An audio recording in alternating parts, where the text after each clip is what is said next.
Сапархан Мырзабеков Әлімхан Жүнісбекті бүгінгі заманның Байтұрсыновы деп атайтын. Себебі ғалым дыбыс жүйесіндегі олқылық, төл дыбыстардан артық кірме дыбыстардың барын, оны ретсіз қолданылып жүргенін толық түсіндіреді.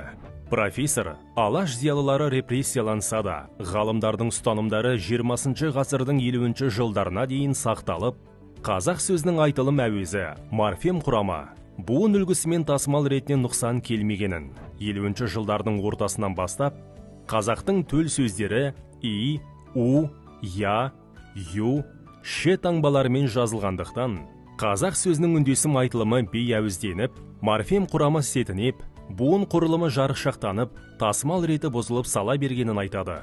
Қазақ тілінде 26 дыбыс бар екенін айта келіп, ғалым осы дыбыстардың сыртында қазақ тілінің дыбыстарын іздеп әуре болмау керек, өзге дыбыс жоқ деп тұжырымдайды.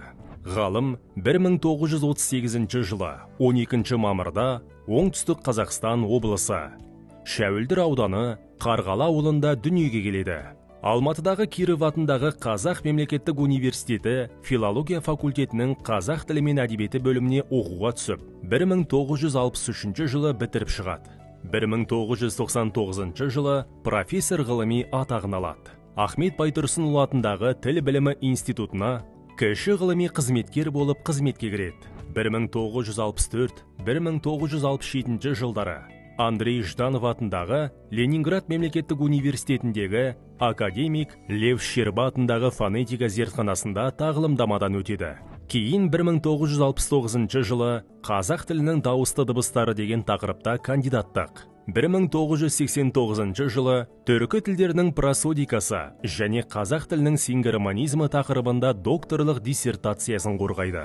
Бүкіл саналы ғұмырын қазақ тіліндегі дыбыстарды зерттеуге, соның ішінде дауысты дыбыстарды талдауға арнаған ғалым, оның ішкі болмысын, айтылу жолын, ерекшелігін, үндесім болуының себебі мен салдарын терең меңгергенді.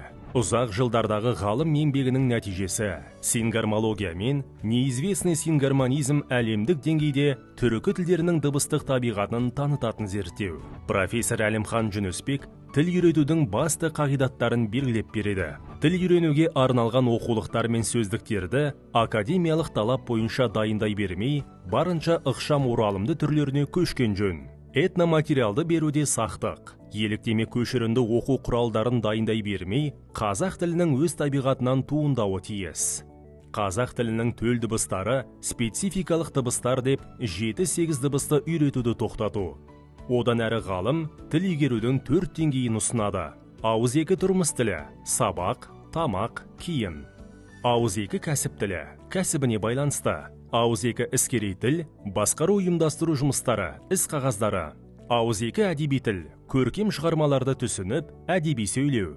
Қазақ тілін жеңіл әрі жылдам үйретудің жолын модель арқылы оқыту бойынша көрсетеді. Әлімхан Жүнісбек қазақ тіл танымында өзіндік орны бар ғалым.